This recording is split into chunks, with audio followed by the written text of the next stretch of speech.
Hello everyone, কেমন আছেন সবাই? আরও একটা নতুন ভিডিওতে সবাইকে স্বাগত জানাই। আমরা যারা মানালিতে ঘুরতে গেছি তাদের কাছে কিন্তু হিড়িম্বা দেবীর মন্দিরটি অতি একটি জনপ্রিয় মন্দির। ওইখানকার মানুষজনেরা এই হিড়িম্বা দেবীকে ভীষণ শ্রদ্ধা করে এবং ভীষণ মেনেও চলে। তো চলুন আজকে আমরা সবাই মিলে জেনে নিই এই হিড়িম্বা দেবীর মন্দিরের এক ইতিহাস। হিমালয়ের পাদদেশে পাইন দেবদারু ঘেরা প্যাগোডা স্টাইলে নির্মিত মানালির এক মন্দির। সে মন্দিরের উপাস্য দেবতা এক রাক্ষসী, নাম তার হিড়িম্বা। সেই হিড়িম্বা মহাভারতের যিনি পরিচিত পাণ্ডব পুত্র ভীমের স্ত্রী হিসাবে।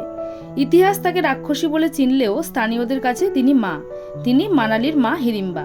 মানালি বেড়াতে গেলে বরফে সেলফি, মেলে কেনাকাটার বাইরেও কিন্তু এই হিড়িম্বা দেবীর মন্দির থাকে সবার ওপরে। আর এইখানে ইতিহাস, রহস্য, মন্দির, পুরাণ সব যেন মিলেমিশে একাকার হয়ে গেছে।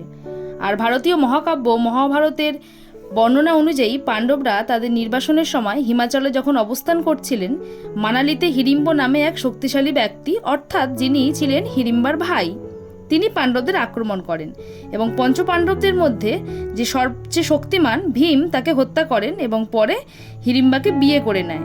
পরবর্তীকালে তাদের ঘটোৎকচ নামে এক পুত্রও হয়। হিড়িম্বা দেবী মন্দিরটি 1553 খ্রিস্টাব্দে মহারাজা বাহাদুর সিং দ্বারা নির্মিত হয়েছিল। মন্দিরটি একটি গুহার চারপাশে নির্মিত হয়েছিল, যেখানে দেবী হিড়িম্বা বসে ধ্যান করতেন।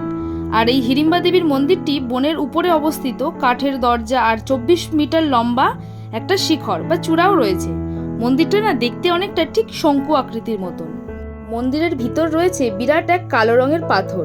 লোকের বিশ্বাস ওই কালো পাথরের নিচেই ধ্যানে বসতেন মা হিড়িম্বা। গোটা মন্দির জুড়েই রয়েছে অসাধারণ কাঠের কাজ। হিন্দু মন্দিরে বৌদ্ধ প্যাগোডার শৈলী যেন ক্রস কালচারের এক জীবন্ত দলিল।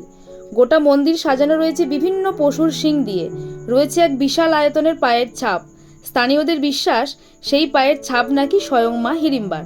চারিদিকে পাইন আর দেবদারু গাছের জঙ্গলের ফাঁক দিয়ে ঠিকরে পড়া আলো সৃষ্টি করে এক মায়াবী আলো আধারী পরিবেশ।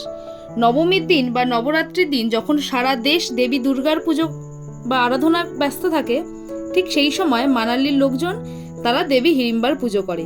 প্রতি বছর বসন্তকালে এখানে দেবী হিড়িম্বার মেলাও বসেন।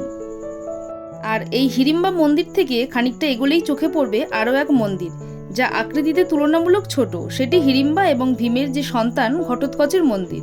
সেই ঘটোৎকচ মহাভারত অনুযায়ী যিনি কিনা কুরুক্ষেত্রে যুদ্ধের সময় পাণ্ডব পক্ষে যোগ দিয়েছিলেন এবং মৃত্যুবরণও করেছিলেন। মন্দির চত্বরে দেখা মিলবে অসংখ্য চমড়ি গাইয়ের। স্থানীয়দের আজও বিশ্বাস মা হিড়িম্বা তাদের আপদে বিপদে রক্ষা করে চলেছেন এবং করবেন। তো এই ছিল হিড়িম্বা দেবীর মন্দিরের ইতিহাস। আমার এই ভিডিওটা কেমন লাগলো অবশ্যই জানাবেন। আর যদি ভিডিওটা ভালো লাগে একটা লাইক শেয়ার করে দেবেন। আর যদি সম্ভব হয় অবশ্যই হিড়িম্বা দেবীর টেম্পলটা মানালিতে গেলে ঘুরে নেবেন। তো চলুন, সবাই ভালো থাকবেন, সুস্থ থাকবেন, সাবধানে থাকবেন। দেখা হচ্ছে পরের কোনো ভিডিওতে।